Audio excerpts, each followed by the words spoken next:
In today's episode, another early burial of Ukrainian officials. Ukraine's plan for the death of Volodymyr Zelenskyy has been made public. Ukraine is committing terrorist acts in Crimea, confessions of Defense Minister Oleksiy Reznikov. Propaganda speculations around the problems of Ukrainian refugees, a scandal in a Czech cafe. Our analytical team at Detector Media is on constant watch, tracking the spread of the boldest fakes from Kremlin propaganda. I'm Vadym Miskyi, and for the next 10 minutes I'll guide you through the key facts. Let's get started. Ukraine's plan in the event of Volodymyr Zelenskyy's death. Unfortunately, this fake was published by the reputable American media Politica.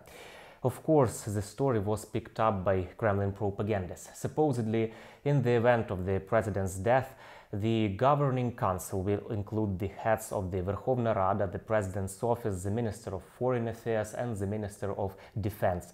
At the same time, Volodymyr Zelenskyy will remain the commander-in-chief of the National Armed Forces. The National Security and Defense Council denied the information from Politica. По-перше, я хочу зауважити те, що там написано в цій статті, повна несенітниця. По-друге, не треба зараз під час війни нам підкидати такі інформаційні вкиди.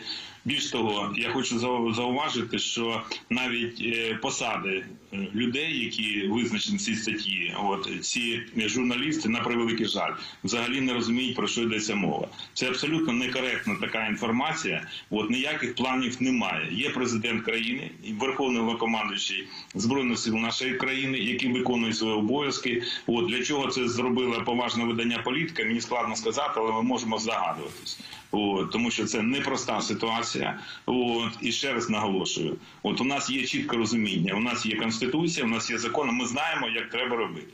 The National Security and Defense Council Secretary also added that Russia has recently stepped up its information attacks and may use foreign media to spread fakes. Meanwhile, our Western partners are still only discussing the timing of the peace talks. Remember, there's still active fighting in Ukraine, and for there to be any kind of peace negotiations, Russia has to show that it's willing to enter into peace negotiations, and it hasn't done so.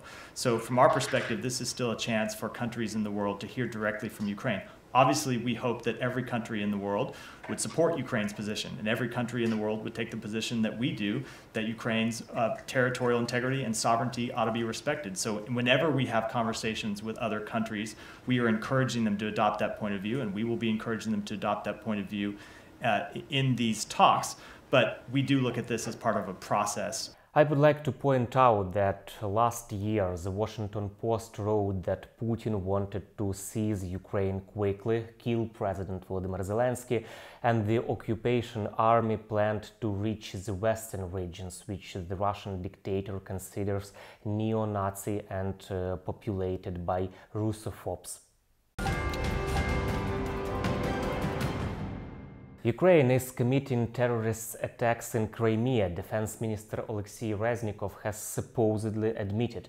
This fake was shared by Kremlin propagandists. They also wrote that Ukraine was launching strikes on the occupied peninsula, despite the supposed American ban on hitting Russian territory. Oleksiy Reznikov didn't make any claims about Ukraine's involvement in the Crimean bridge attacks.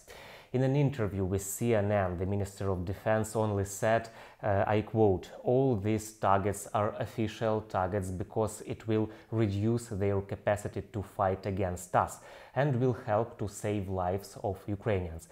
Reznikov also expressed confidence that Ukraine will win the war.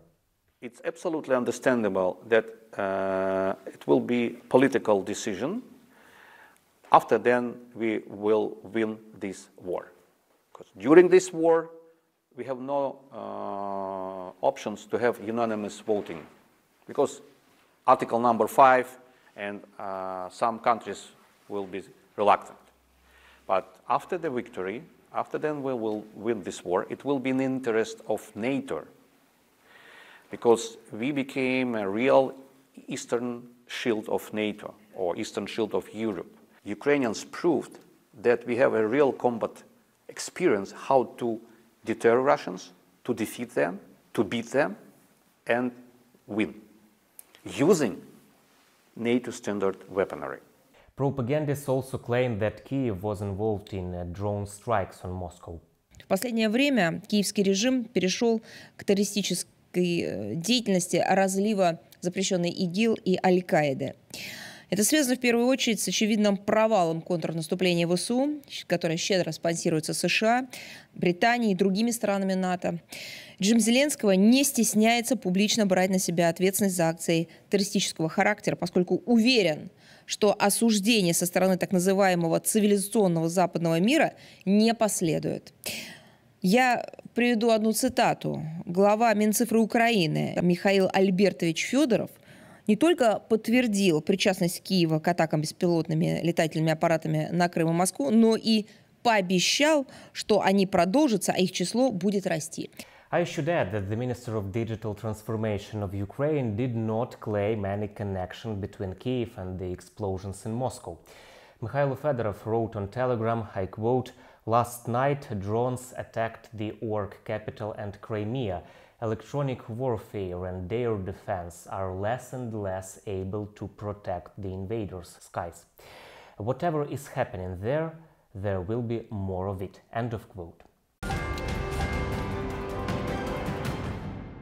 Kremlin propaganda also exploits the topic of socially vulnerable groups, such as refugees. Among the latest fakes is the misrepresentation of the scandal with Ukrainian women in the Czech cafe Cotton Club Brandis. The story goes that one of the waiters played the Russian anthem.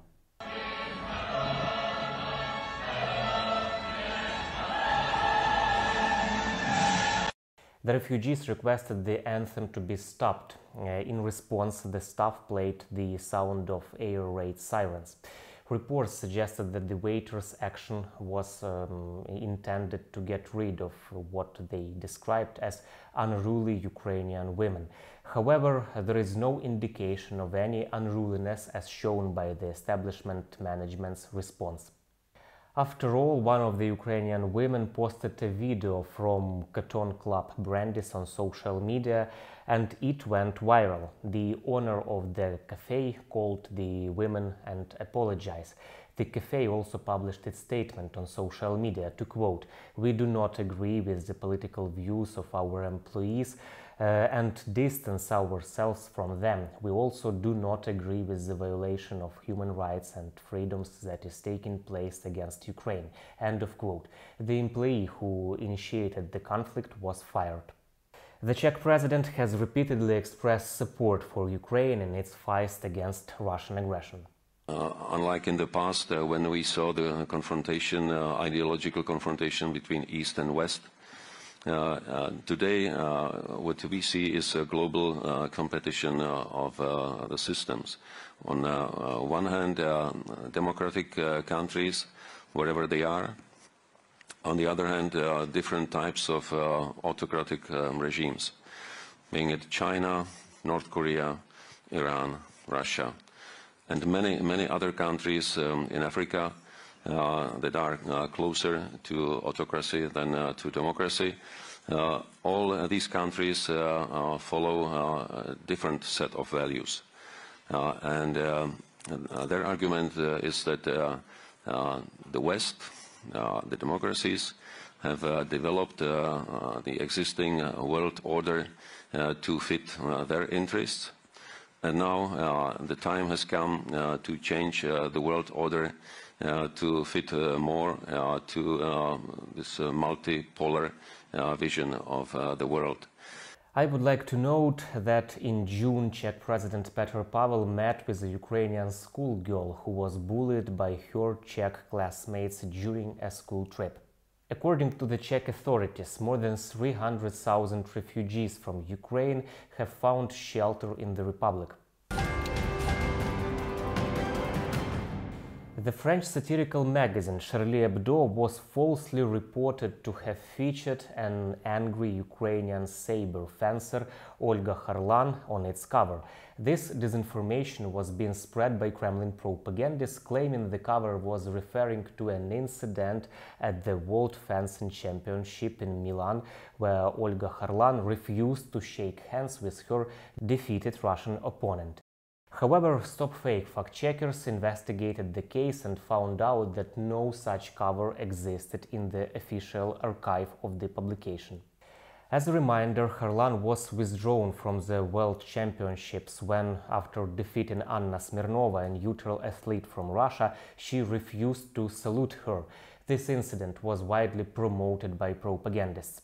Безумие киевский режим приносит и в спорт.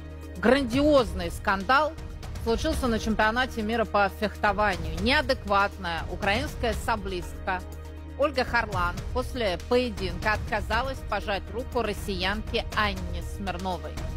На кадрах видно, как русская девушка подходит, протягивает руку, а украинка выставляет в ее сторону шпагу и не дает подойти. Ми зрозуміли, що та країна, яка тероризує нашу державу, наших людей, наші сім'ї, також тероризує і спорт. Тому, що відбулося сьогодні, це те, як повинно було відбутися. Я не хотіла пожимати руку цієї спортсменці, і я діяла своїм серцем.